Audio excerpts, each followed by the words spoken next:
Mes adieux, maman Edith. Attends-nous, maman. Je te supplie. On précipite et on arrive tout de suite.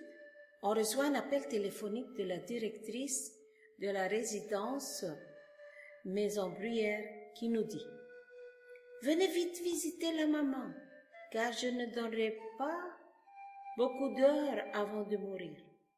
Elle est en atroce agonie, venez la voir le plus tôt possible.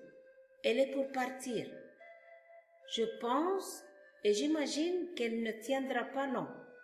Elle respire avec difficulté et son cœur donne des indices cardiaques qu'elle languit et graduellement nous quitte. On s'habille tout vite et on quitte tout de suite pour faire notre dernière visite. On prend la voiture et on conduit tout attentif, espérant qu'elle soit encore en vie.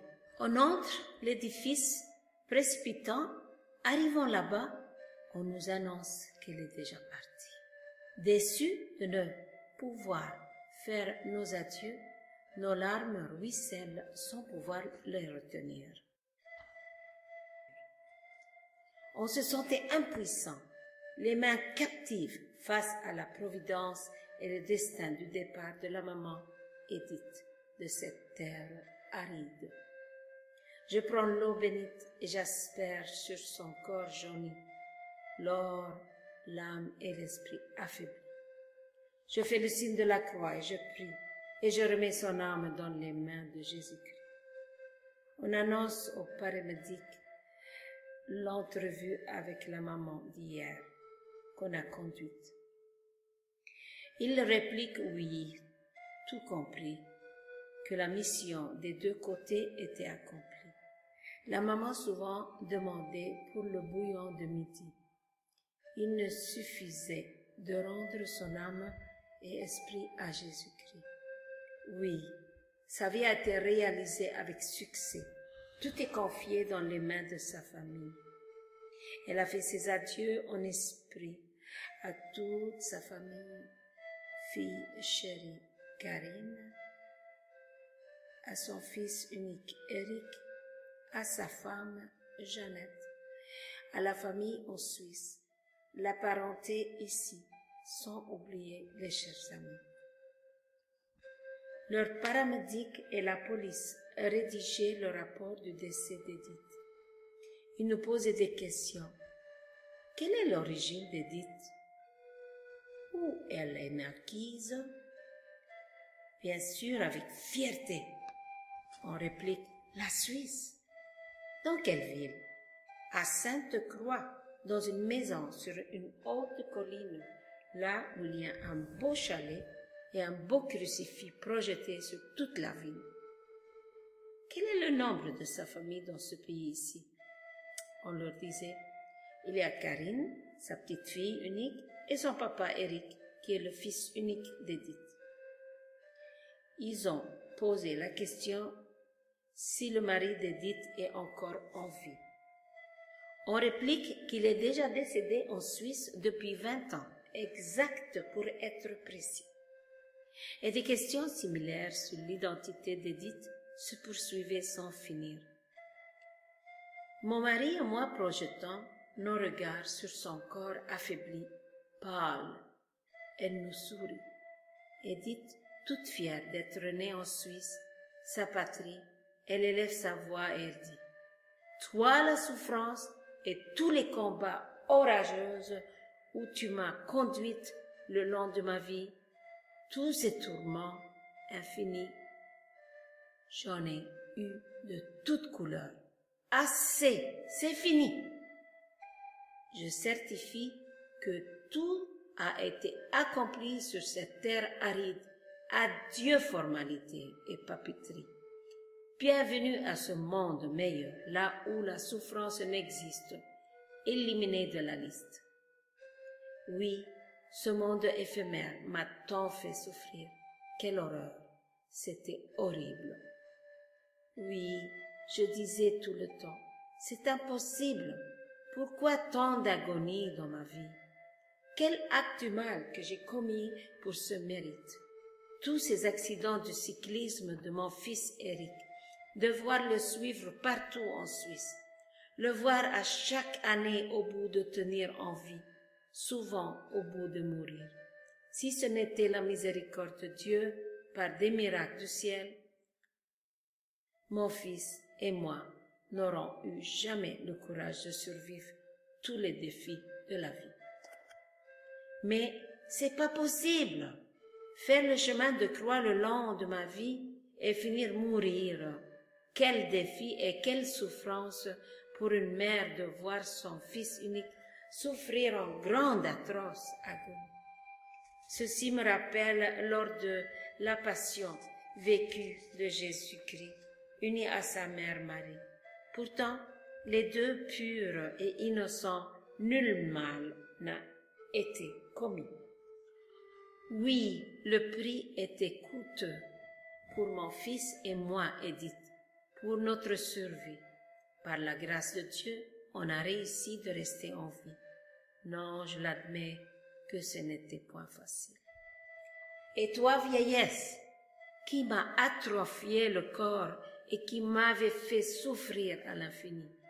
Tu as ridé mon corps, dégénéré mes disques et engravé de multiples lignes en profondeur pour produire un dessin généalogique reflétant tous les hauts et les bas de ma vie.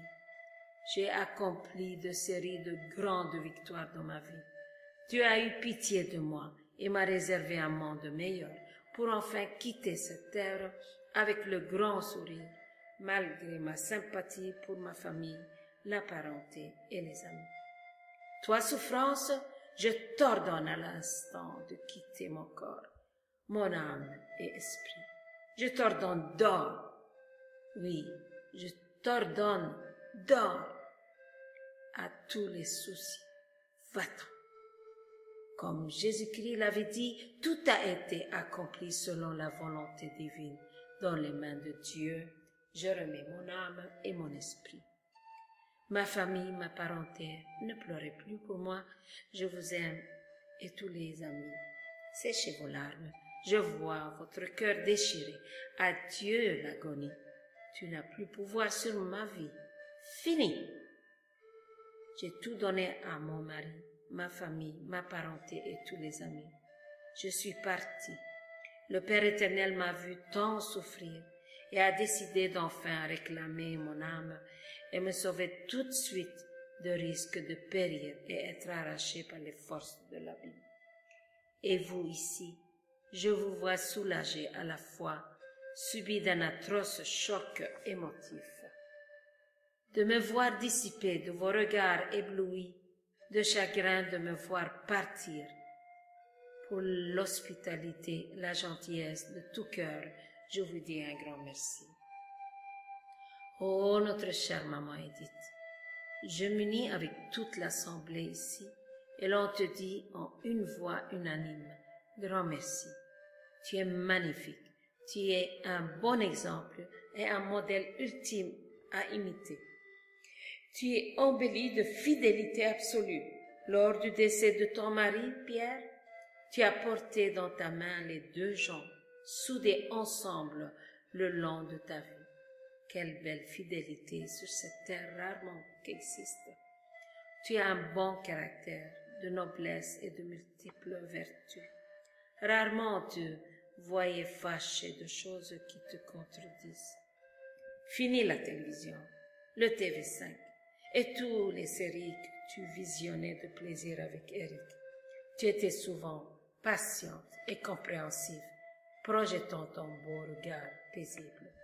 Merci Seigneur pour la création d'une si bonne personne appelée Edith. Sa souffrance portée dans le silence infini, jour et nuit dans l'agonie. Que l'âme de notre chère maman Edith se repose dans la joie et la paix du Christ. Tes parents décédés et tous les ancêtres sont venus t'accueillir en traversant le pont pour que tu sois enfin libre de toute agonie. Et tu déclares à haute voix, me voici enfin au paradis, là où je ne souffre plus, mais je vis au ciel dans l'éternelle vie. Oui, comme Jésus l'avait dit avant d'expirer en esprit. Père, entre tes mains, je remets mon âme et mon esprit, car tout était accompli.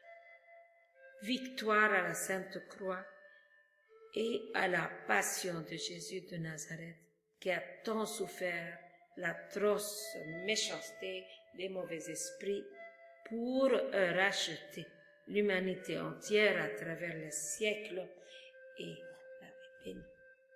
Vive la vie jolie au paradis.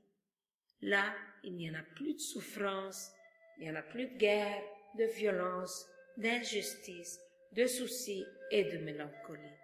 Pour moi, tout ça, c'est fini. Ici, tout le monde est gentil. Il n'y en a plus de mal, ni d'agonie.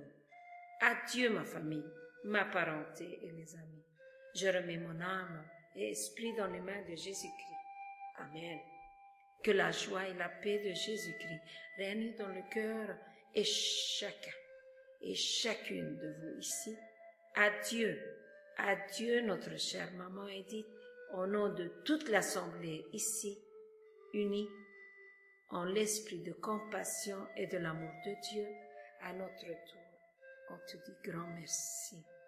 Je te confirme, chère maman Edith, nous garderons les plus beaux souvenirs vécus avec toi sans jamais les faire mourir.